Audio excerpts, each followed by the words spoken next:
Bueno, muchas gracias, Paco, y muchas gracias a la Universidad de Zamora por esta oportunidad que me ha brindado de venir a daros una charla sobre un tema que me apasiona, ¿no? Que es tratar de indagar es un tema un poquito curioso, ¿no? La compasión en la prehistoria. Estamos acostumbrados probablemente pues, a tratar la prehistoria pues, desde un punto de vista de entender los fósiles que nos ayudan a entender la evolución humana, nuestros antepasados, las distintas especies que ha habido en la prehistoria.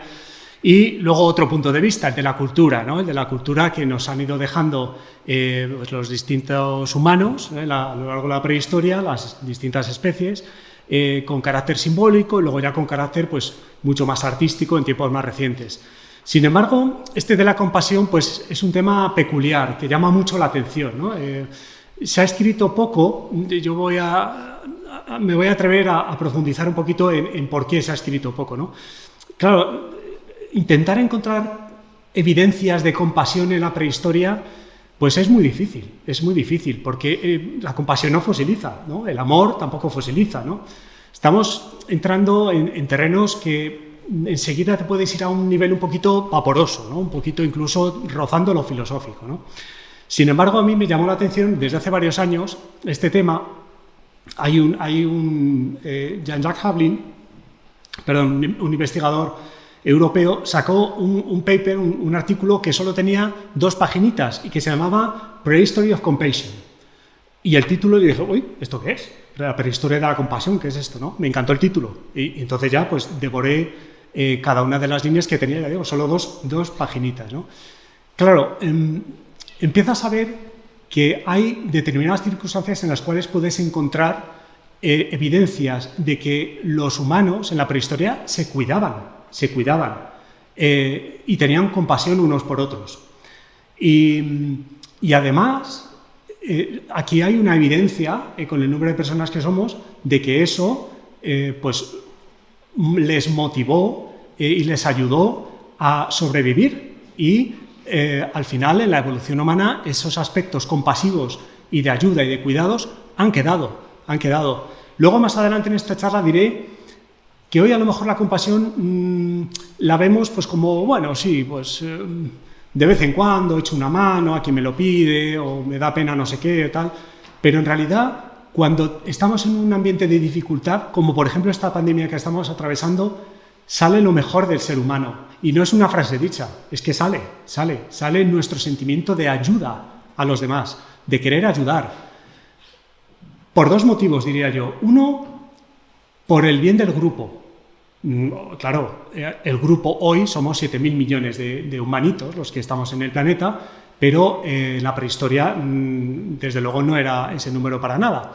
Pero es que además hay otro motivo, es que hay algo natural en ello. ¿Verdad que todos nos sentimos bien cuando ayudamos, cuando cuidamos de alguien? Nos sentimos bien. Hay algo dentro que no sabemos explicar. Bueno, pues eso es algo natural, eso es algo que tenemos dentro desde nuestros ancestros, ¿no? Y es un poquito, todo esto es lo que voy a hilar hoy, a ver si os resulta de interés.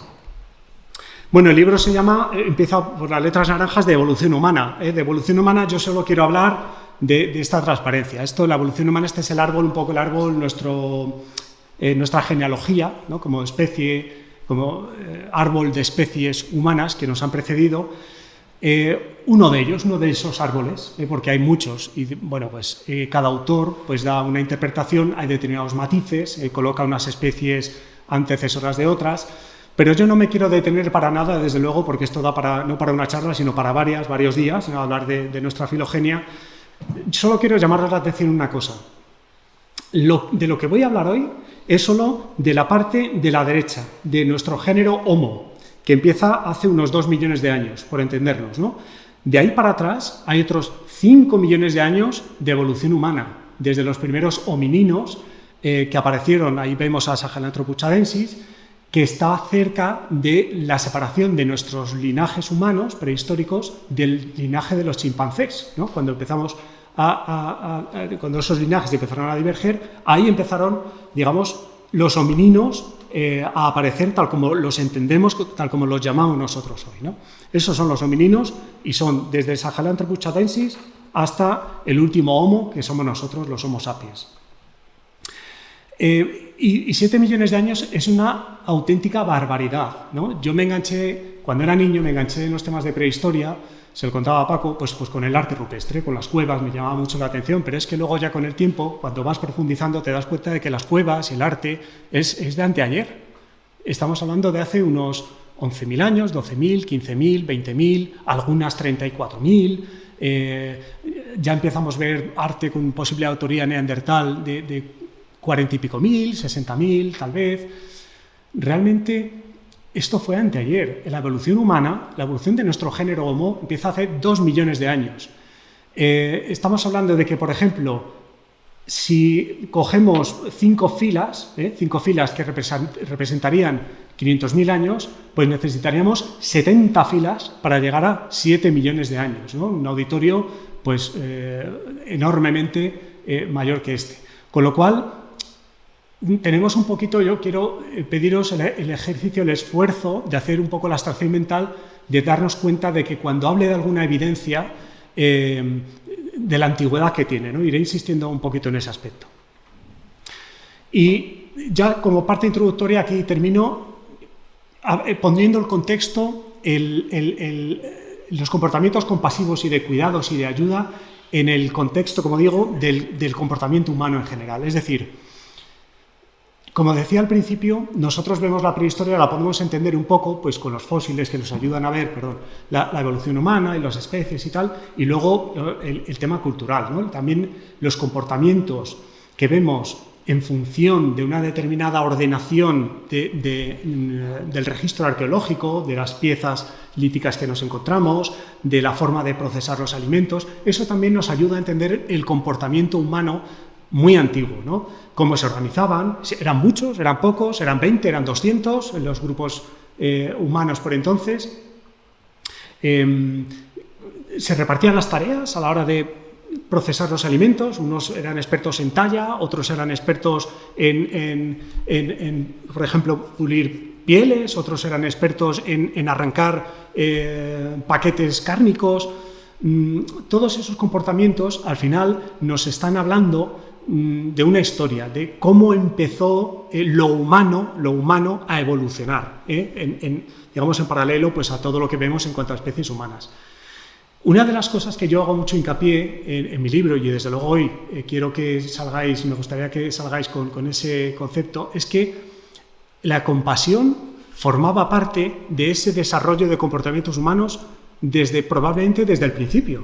¿Y por qué no? ¿Y por qué no? Si ya teníamos una suficiente, digamos, llamémosla inteligencia entre nosotros, unas capacidades como para tallar un hacha de mano achelense con 70 golpes, que necesitas primero hacer una abstracción mental de lo que quieres hacer, de cómo vas a empezar de un núcleo de piedra enorme a quitar, ¿no? A limpiar el núcleo y para llegar a una talla como las piezas que están aquí expuestas, algunas maravillosas aquí fuera. Si ya tenían esas capacidades cognitivas, ¿por qué les vamos a negar el que tuvieran también ciertas capacidades de otra índole para ayudar, que también son cognitivas, por supuesto, para ayudar a los demás? ¿Y qué motivación, ¿no? había para eso? Y eso es lo que un poco voy a daros algunas pistas hoy para pensar en ello, ¿no? A mí me resulta un tema curiosísimo. Es decir, como digo, ¿no? En resumen, en paralelo al desarrollo de la morfología de lo humano, empezando, por supuesto, por la bipedación, la reducción de la cara, una cara que antes era mucho más proyectada, pues empieza a ser un poco más plana, los caninos, que antes eran mucho más grandes, como los caninos de hoy, los chimpancés y los gorilas, empiezan a reducirse y a tener el tamaño que tenemos hoy. Por supuesto, las piernas y los brazos, las extremidades del cuerpo se modernizan, empieza a crecer muy importante, y luego dedicar una transparencia, el cerebro, y cuando ya nos adentramos en el último millón, diría yo, medio millón o incluso más de años, empezamos a ver un aceleramiento de la encefalización, es decir, del tamaño del cerebro en relación al resto del cuerpo. No solo crecía el cerebro, sino que también crecía el cuerpo, por supuesto, pero el cerebro más en proporción. Eso es la encefalización, dicho de una forma muy simplificada, y se empieza a modernizar también el cuerpo. Empezamos a ver los cuerpos esbeltos que tenemos los humanos modernos. Bueno, pues en paralelo a todo eso, vemos también una evolución de los comportamientos humanos. La bipedación les permite ser más rápidos en tierra, más hábiles y adquirir nuevas competencias ya moviéndose en el terreno. La habilidad con las manos, que duda cabe, les permite también elaborar unas tallas cada vez más complejas y cada vez más finas. Además, esa cultura se la tienen que transmitir. Otro concepto que si yo me gustaría que os fuerais de aquí con 5 ideas, una de ellas desde luego sería la transmisión del conocimiento. Todo lo que hacían, todo lo que ideaban, todo lo que inventaban, pues podía ser por más o menos casualidad, ¿no? Como pues hay quien dice que el fuego pues al principio fue una casualidad, el hallazgo de un bosque quemándose y el aprovechamiento de la carne que a lo mejor de los animales que se habían quemado en ese bosque y vieron que tenía una cierta utilidad, pero al principio pudo ser una casualidad. O a lo mejor los primeros intentos de tallar piedras, pues también empezaron siendo intentos modestos. De hecho, probablemente esto no es una evolución lineal, nunca es una evolución lineal, segunda idea que quiero que os llevéis, nunca es una evolución lineal. Algunos grupos desarrollarían talla de herramientas y se extinguirían. Otros grupos 100.000 años más tarde empezarían 100.000 años más tarde, que es una pasada, otra vez la talla de herramientas, sin haber tenido ninguna relación, por supuesto, con el grupo de hace 100.000 años ni con sus predecesores. Sin embargo, en todo esto, al final, conforme esa cultura se va haciendo más compleja, es necesaria una transmisión del conocimiento y eso no se hace de una forma muy sencilla y desde luego muy pocos animales tienen la capacidad de generar una cultura y sobre todo luego de transmitirla, ¿no? Empiezan a surgir en el entorno de los 2 millones de años ya capacidades bastante más importantes para sobrevivir, la cooperación, gestionar dificultades. Gestionar dificultades, ¿qué significa? Significa que hoy estamos aquí muy cómodos, con aire acondicionado, etcétera, pero hace 2 millones de años o 1 millón de años, ojo, no vivían en cuevas hasta hace muy poco, no han utilizado las cuevas, no vivido, nunca han vivido en cuevas, casi nunca. Han vivido en cuevas los humanos hasta hace muy poquito, estamos hablando de tiempos realmente recientes. En lo que es el ámbito prehistórico, el hecho de utilizar las cuevas era utilizar la capacidad de protección del abrigo para poder realizar actividades, para poder procesar alimentos, para poder tallar herramientas de piedra o de hueso. Como digo, esas dificultades de estar en un medio hostil, un medio natural hostil, y ser un grupo humano de a lo mejor unas 20 o 30 personas, nos puede dar una idea de que esa vida no era sencilla. Y la gente moría muy joven. Un anciano, por entonces estaríamos hablando, y durante casi 2 millones de años, estaríamos hablando de un humano de 30 o 40 años. Eso era un anciano. 50 años era una extrema vejez, podríamos decir. Algún ejemplo traigo hoy. Morían muchísimos niños, muchísimos. Y entonces, todo esto que estamos viendo aquí, todo lo que expreso, iba encaminado a la supervivencia de los grupos, no a vivir mejor o a buscar un bienestar, a sobrevivir. Éramos un animal más. Teníamos que buscar recursos, teníamos que explorar, empezamos a desplazarnos enseguida, hace 2 millones de años, enseguida en cuanto empezamos a ver a nuestro género aparecer en África, enseguida ya los vemos también en el resto de Eurasia. El carácter de la exploración, la chispa también de la curiosidad, no solo la búsqueda de recursos, por supuesto, sería un factor muy importante ir buscando recursos, sino la exploración, esa curiosidad humana, probablemente también es mucho más antigua de lo que pensamos. Y, por supuesto, pues esas especializaciones tecnológicas en forma de herramientas mucho más finas y mucho más especializadas, y luego, pues, fuego, estructuras de habitación, eso lo vemos de una manera mucho más reciente. ¿Y la compasión dónde está? Bueno, pues aquí traigo una serie de ejemplos dispersos por toda África y Eurasia, que nos va a hablar efectivamente desde hace 1.800.000 años, 1.800.000 años, estaríamos hablando de la fila 18 de un auditorio hipotético hasta hace 30.000 años, ¿no? Es decir, alguien que os sentaríais aquí junto a mí, realmente ayer, ¿no? La compasión en la prehistoria, vamos a intentar buscarla en ese ámbito casi de los 2 millones de años, ¿no? Hay una cita que me recogí, me encanta comparar, son 2 citas en realidad y yo las pongo juntas como contraste, ¿no? Una cita es de Alan Walker, son 2 estudiosos, para que os hagáis un poco una idea, no me quiero enrollar mucho, pero son 2 investigadores del mundo africano, del origen del género Homo en África, y por entonces estamos hablando sobre todo de un mayor desarrollo en Homo erectus, ¿no? Homo habilis, a lo mejor pues son todavía seres tal vez un poco más primitivos. Y Homo ergaster es al que le reconocemos una mayor capacidad cognitiva como para considerarle, digamos, un humano ya empezando el camino de la modernidad en muchos aspectos. La forma africana de Homo erectus se llama Homo ergaster. Bueno, pues Alan Walker decía que Homo ergaster era el velociraptor de su tiempo. El velociraptor de su tiempo. Si pudieras mirar a uno de ellos a los ojos, preferirías no hacerlo y correr. Tenía un aspecto humano, pero no conectaríais. Te convertirías en su presa. May Leakey decía, cualquiera que haya pasado unos segundos con un chimpancé o con un gorila sabe que estos primates, están íntimamente ligados a nosotros. Seguro que los erectus, con una capacidad cerebral mayor que la de los simios actuales, se relacionarían con nosotros de modo más directo, ¿no? ¿Quién tenía razón de los dos? Bueno, pues probablemente son dos extremos, ¿no?, que me gusta contrastar, pero hay algunos casos que yo creo que nos van a ir conduciendo, nos van a ir dando pistas a esos inicios de la compasión, ¿no? Os preguntaréis a lo mejor, no sé si alguien se ha interrogado qué hay en las cajas, ¿no? Pues bueno, pues el primero que tenemos, traigo aquí a dos personajes.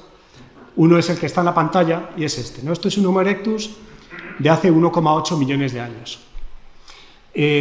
Apareció en Dmanisi, un yacimiento en Georgia, junto con otros fósiles, otros 4 cráneos y muchos otros fósiles de fauna y humanos, por supuesto, y que ha permitido, pues, caracterizar muy bien cómo eran aquellos humanos, ¿no? Veis que, pues, tenía todavía un cerebro pues pequeño, ¿no? Pues del orden de un 40% más pequeño que el nuestro, y yo me quiero detener en un aspecto que es, a lo mejor llama menos la atención que este cráneo, que es la mandíbula.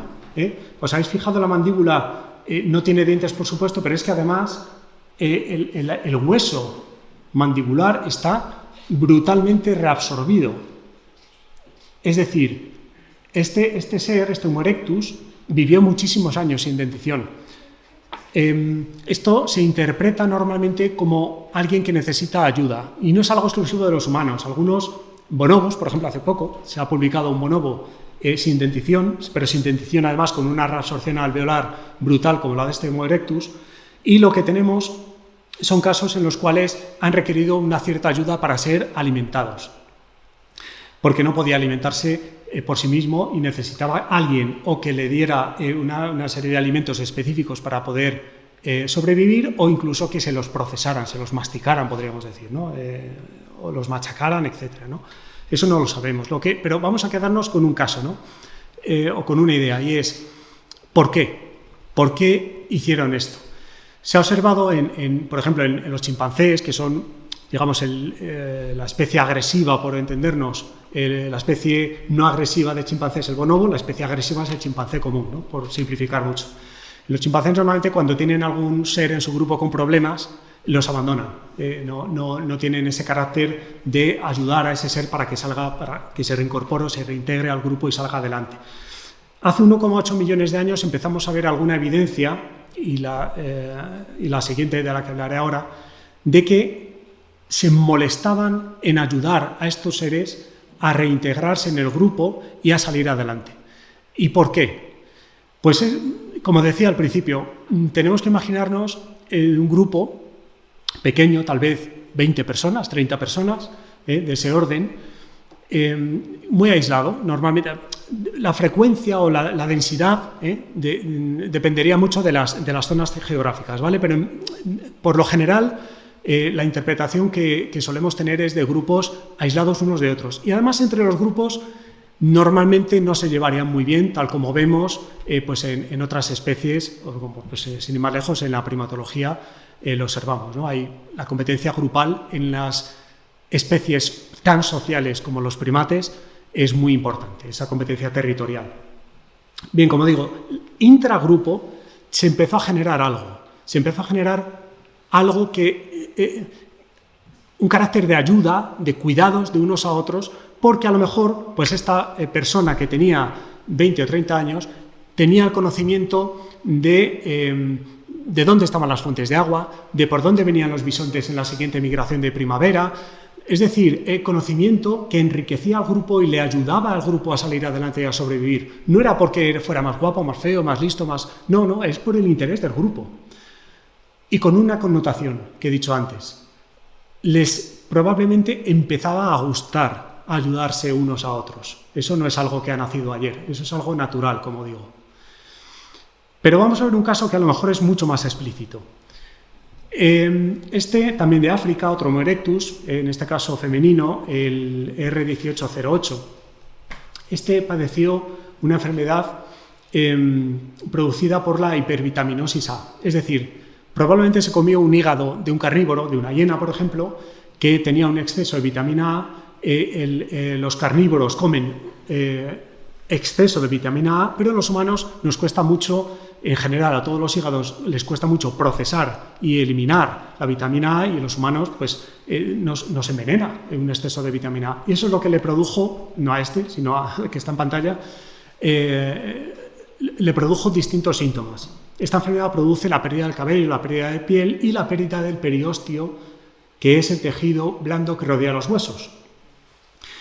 Las zonas rojas son los huesos más afectados. Del esqueleto se ha encontrado, las zonas rojas son pues las que sirven para caminar, las piernas. Pues imaginaos un ser que tiene esta enfermedad y que cuando camina se le desprende el periósteo, el daño que tuvo que sufrir, los dolores, infecciones, fiebres. Este ser tuvo que ser ayudado en desplazamientos, no olvidemos, eran grupos que continuamente se desplazaban y tenía que ser ayudado, tenía que ser llevado, tenía que ser atendido cuando tenía más dolores. Pues, ¿por qué sabemos que recibió esos cuidados? Porque ese problema volvió a osificar, ese desprendimiento del tejido osificó, se curó y ha llegado en el proceso de fosilización hasta nuestros días, y lo encontramos en los fósiles de las fotos, que hemos podido analizar con las tecnologías que a lo mejor no existían hace 50 años, ahora lo hemos podido analizar haciendo un análisis médico igual que se hacen series como en CSI, análisis muy complejos de anatomía forense, ¿no? Bueno, pues, como digo, este ser tuvo que ser ayudado y duró meses, en unas circunstancias, como digo, extremas. Dicen mucho, ¿no? A lo mejor es complementario a este otro caso, ¿no? El de ser ayudado con la alimentación, pero este desde luego es mucho más, diría yo, explícito, ¿no? No por casualidad, en el entorno de los 2 millones de años, 1,5 millones, 2 millones de años, empezamos a ver otra cosa también. Empezamos a ver una evolución del cerebro.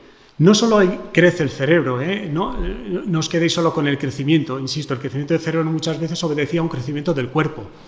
Lo que pasa es que el cerebro iba creciendo más, pero es que además iba creciendo unas zonas más que otras. Ya sabéis que el cerebro pues, tiene distintas zonas, distintos lóbulos, y algunos lóbulos crecían de forma distinta. Y en cada especie, además, crecían de una forma distinta en unas especies que en otras.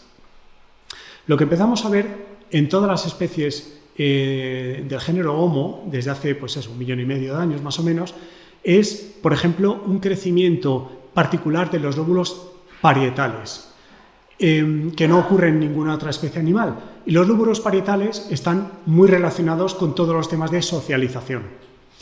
Muy pocas cosas en ciencia son casuales, los hallazgos, desde luego, las investigaciones, muy pocas.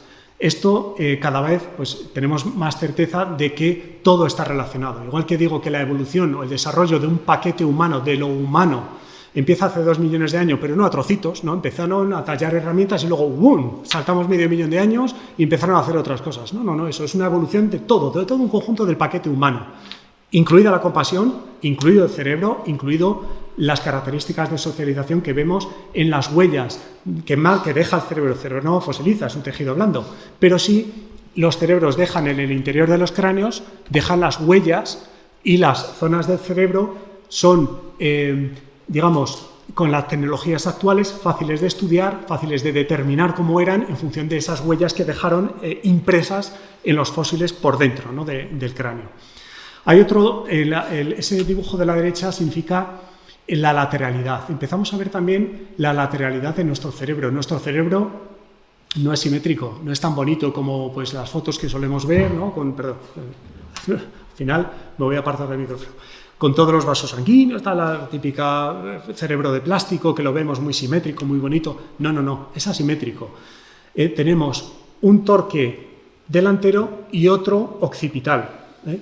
De forma que eso se expresa en que, desde luego, los hemisferios izquierdo y derecho hacen cosas distintas y además vemos desarrollos distintos de los lóbulos frontales y occipitales que corresponden a ese torque, ¿no?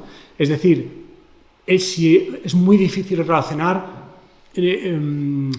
actitudes o características o comportamientos con zonas del cerebro. Se pueden llegar a asociar y hay análisis que más o menos los asocian de una forma general, pero llegar a profundizar mucho todavía estamos lejos, ¿eh? El estudio del cerebro es muy complejo. Pero en general sí que esa lateralización también nos lleva a ver un desarrollo de cosas de lo humano, de ese paquete humano, distintas desde hace 1,5 millones de años, que desde luego no vemos en otros seres, en otras especies del reino animal. Bueno, vamos a la fila, ¿cuál sería esta? Hace 500.000 años, a la fila 50 yo creo que sería, ¿no? En la fila 50, hace 500.000 años, en la sima de Atapuerca, vemos un caso muy bonito, que es el de este cráneo, que está ahí representado, ilustrado, de cómo sería en vida, y le llamaron los investigadores de Atapuerca Benjamina. Benjamina. ¿Por qué? ¿Qué tiene de particular este cráneo? Bueno, lo que se ha visto, y se ve bastante bien, aunque no seamos expertos en anatomía humana, pues veis un cráneo pues, que está deformado, ¿no? Esta niña pues tenía más o menos 10 años, 8, 12, un poco depende de la investigación, pero quedaba con ese orden de unos 10 años, ¿no? Pues lo que se ha visto es que los huesos del cráneo se empezaron a juntar, a fusionar cuando era un feto. Todos sabemos, pues cuando nacen los niños tienen la fontanela, porque están fusionándose los huesos, se acaban de fusionar durante la niñez, ¿no? Y además algunas zonas, pues bien avanzada la niñez. Cuando esto ocurre durante la fase fetal, lo que está produciendo es que va a tener un desarrollo muy complicado, esta niña en concreto, ¿no? Y una discapacidad psíquica pues bastante significativa, ¿no? Si eso se ve, y se ve en una niña de 10 años, esa simetría, esa deformidad, esa fusión de los huesos del cráneo, ¿qué es lo que habla, ¿no? Una discapacitada en aquella época, hace 500.000 años, lo que significa es que fue la más querida, que es lo que significa Benjamina, la más querida en su grupo. Le llaman la primera muestra de amor fosilizado, Nacho Martínez Mendizábal, uno de los investigadores de este cráneo. Es una muestra de compasión. Vivió 10 años, salió adelante. Cuando, insisto, en el reino animal normalmente vemos ejemplos pues, de abandono, de cuando algún ser tiene problemas, una lesión, pues muchas veces es abandonada, ¿no?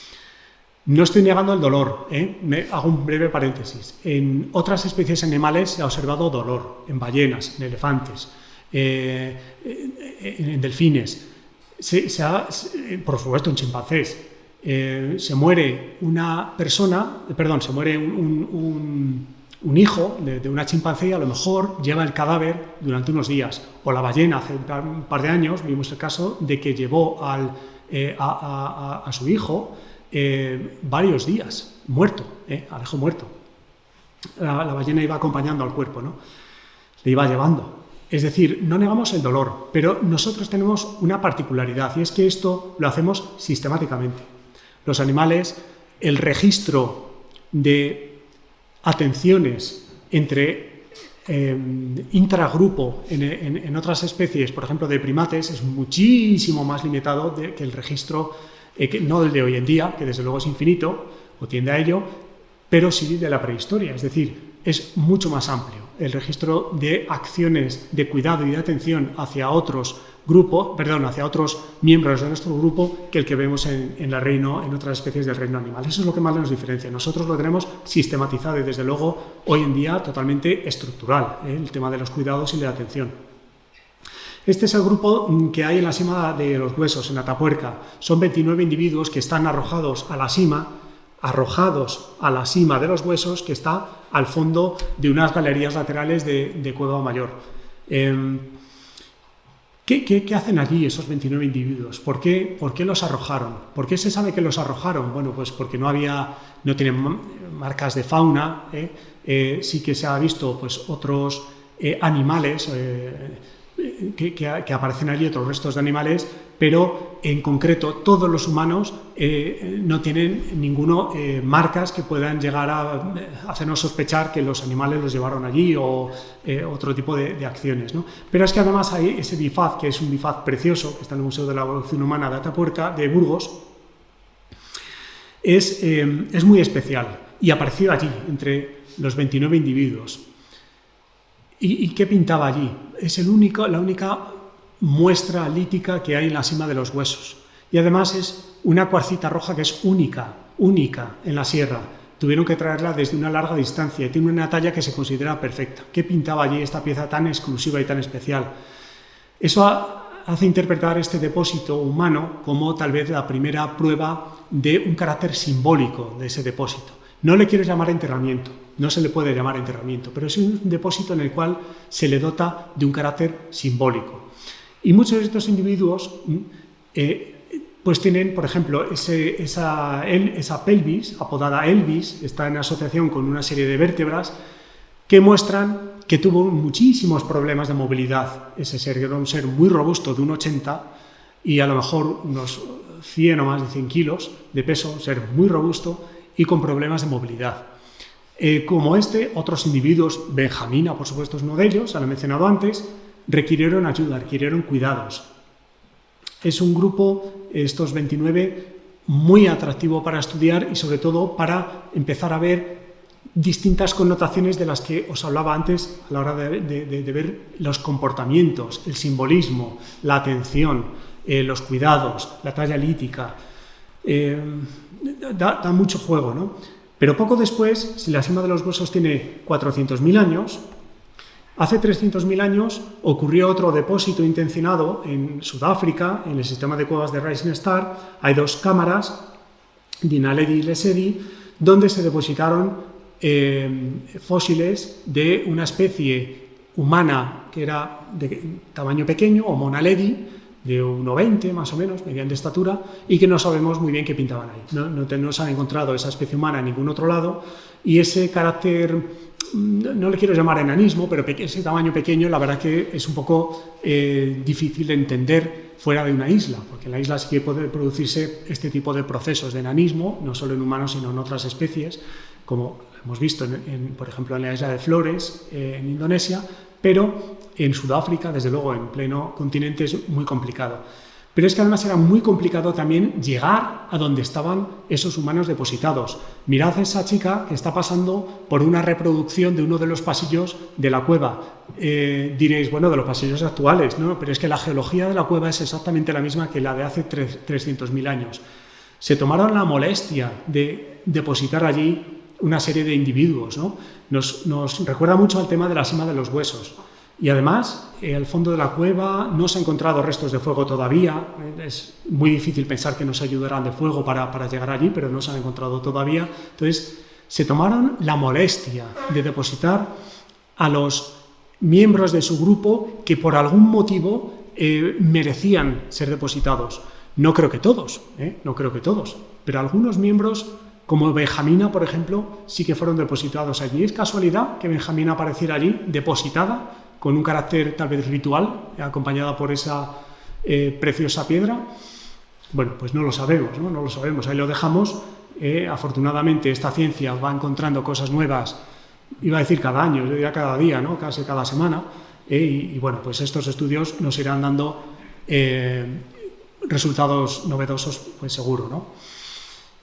Los neandertales. Los neandertales es uno de mis temas favoritos porque yo cuando era chico, yo me acuerdo de uno de los primeros libros donde yo vi prehistoria, estoy hablando pues de los finales de los 70, pues los neandertales casi no se les pintaba así, pero casi. Estoy hablando, insisto, de finales de los 70-80, donde todavía se les dotaba de un carácter simiesco, bruto, estúpido, que critico los libros de por entonces, ya actualizados, afortunadamente, pero todavía que levante la mano quien no ha utilizado alguna vez la palabra neandertal para llamar de forma despectiva a alguien o para pensarlo, ¿no? Es decir, todavía está un poco en nuestra cultura, ¿no? Yo quiero hoy, pues a mí me gusta, yo soy muy fan de esta especie porque cuanto más investigas y más tiras del hilo de esta especie, más te das cuenta de las cosas maravillosas que podían llegar a hacer, y la compasión es una de ellas, ¿no? Fijaos en este, que es la Sapelosén, en Francia, de unos 50.000 años. Bueno, pues la interpretación errónea de este esqueleto, que veis ahí una foto del enterramiento real, tal como se descubrió, pues precisamente dio lugar a esa imagen errónea de los neandertales, a esa imagen simiesca de los neandertales, porque tenía muchos problemas.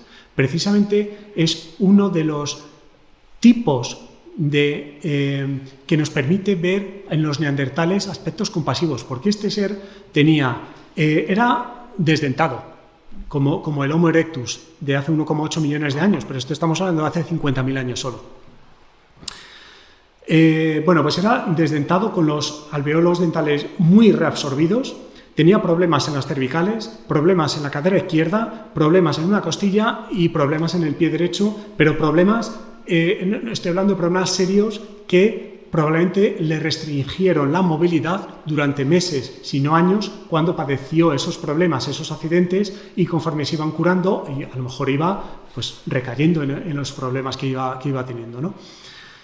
Pues este ser tan especial porque fue malinterpretado y por eso se pensó que eran unos seres pues chepudos, curvos, con la espalda curva y que caminaban con los pies a rastras prácticamente, pues era porque se había interpretado mal el esqueleto. Si precisamente es un esqueleto que lo que dice es que este ser fue cuidado, porque si no es imposible que hubiera vivido unos 40 años, que se ha calculado en la edad, un auténtico viejo para su especie, ¿no? Esta es una interpretación que está en el Museo de Ciencias Naturales de Madrid de joven, ¿no? La foto anterior es de viejo, el viejo de la Sapelosén, que se le apoda, un viejo de 40 años, insisto. Mirad el enterramiento, por cierto, quedaos un poquito con la posición flexionada de las piernas, de los brazos. Veis que es un enterramiento, a propósito, está doblado el cuerpo, está enterrado. Esto ya empieza a llamarse un enterramiento, ¿no? Dejadme presentaros al otro, ¿no? Ahora voy a abrir la caja negra y os presento a Sanidar 1. Este es de Irak, de entre 45.000 y 70.000 años. ¿Qué problemas tuvo este neandertal?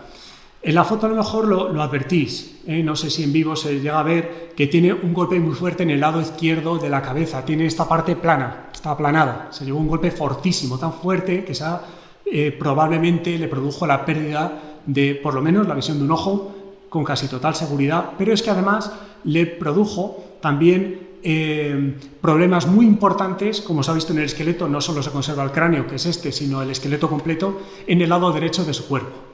¿Y por qué sabemos eso? Pues, por ejemplo, por el húmero que tengo aquí. Fijaos, este es el húmero. Este es el húmero, que es el hueso, que normalmente terminaría en un extremo no atrofiado como está totalmente atrofiado y es mucho más corto que un húmero normal. Probablemente sufrió incluso la amputación de su brazo. Y otra serie de problemas. Los voy a poner aquí delante para que puedan un poquito verse mientras hablo, ¿no? Bueno, este húmero y otras partes de su cuerpo lo que nos dice es que de nuevo estamos hablando de un neandertal de unos 40-50 años de edad con problemas que fueron curados. Por tanto, durante años, esos huesos, esas heridas que vemos curadas, que por cierto es una paradoja preciosa, la de encontrar fósiles que representan la muerte con heridas curadas que representan la vida, y la vida que te da otras personas, que te da el grupo para salir adelante, ¿no? Es una paradoja muy curiosa, ¿no? Esta de los huesos curados, ¿no? Bueno, pues esas dificultades en el ojo, el oído, esa es una foto del oído, probablemente era un individuo que estuviera sordo, problemas en el pie, que lo tiene destrozado y curado, pero obviamente un pie que se le destrozó, por muy curado que esté, en unas circunstancias extremas de modo de vida como tenían los neandertales y en general todos los humanos prehistóricos, te produce unas limitaciones severas. La sordera en la prehistoria era una limitación muy importante, muy importante. No ves, no escuchas, apenas escuchas, o muy poco, o escuchas muy poco, y necesitas una atención extrema, visual y auditiva, para poder sobrevivir. Pues si este Sanidar 1 sobrevivió, es porque le ayudaron durante años a salir adelante este grupo, ¿no?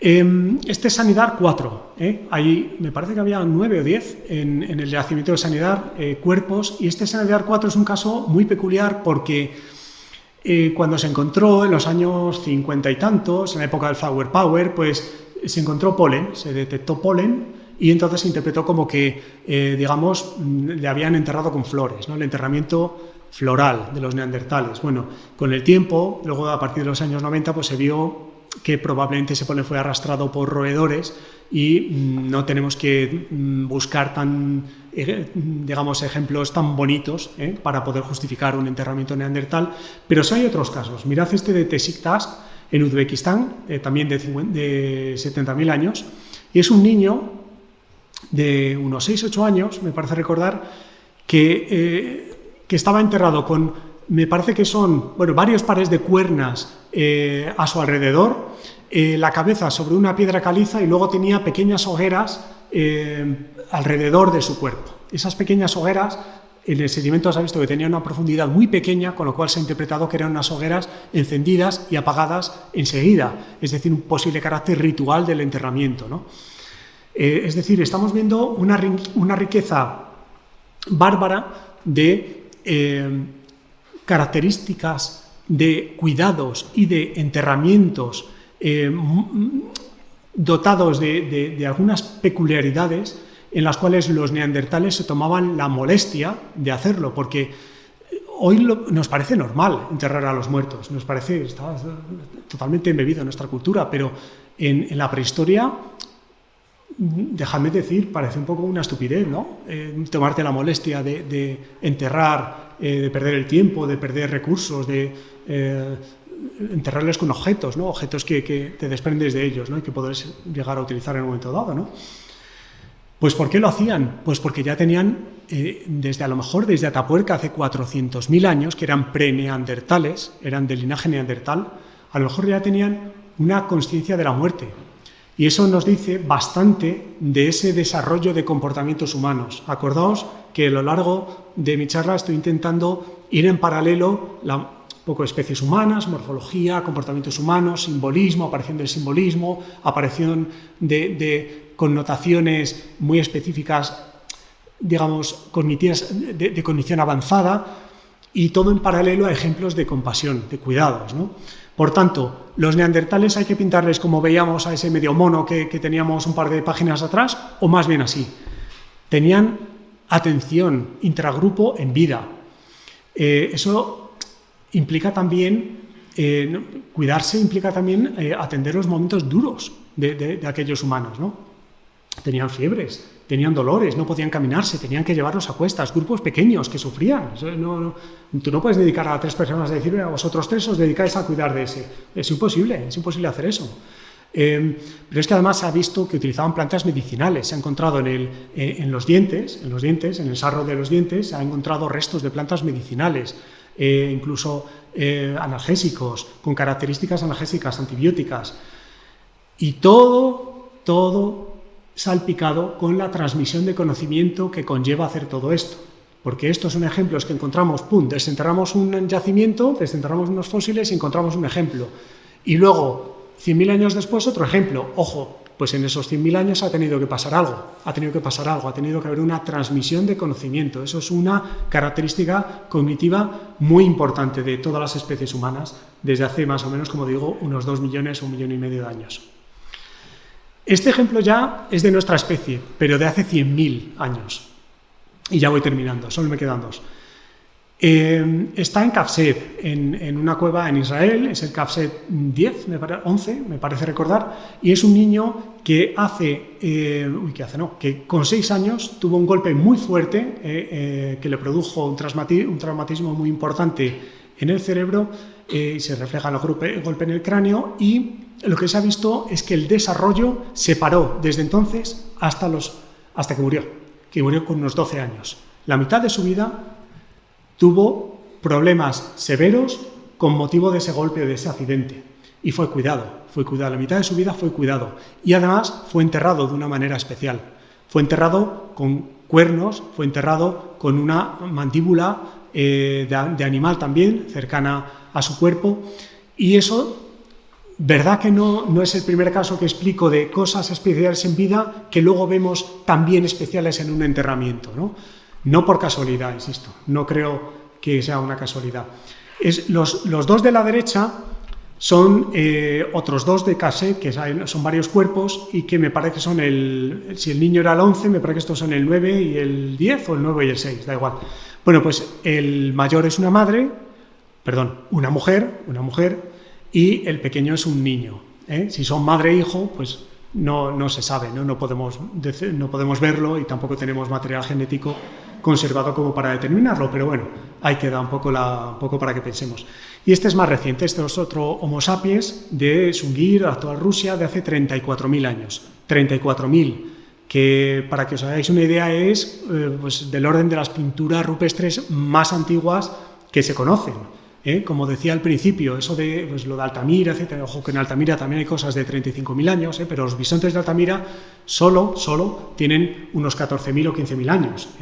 Bueno, pues estos de 34.000, fijaos, son dos cuerpos de dos niños que tienen un enterramiento exquisito. 10.000 cuentas de marfil de mamut, 20 brazaletes, 300 dientes de zorro perforados, 16 lanzas de marfil de mamut. También hay objetos grabados, hasta de ciervo, y hasta incluso 2 huesos humanos que no pertenecen a esos cuerpos, ¿no? Y tienen características que nos dicen que eran seres muy especiales en vida también. Uno de ellos, veis ahí una proyección de la cara muy peculiar en la parte izquierda. Ese cráneo y esa dentición corresponde a uno de ellos, creo que es el mayor, y es una proyección de la cara que casi no la tienen ni los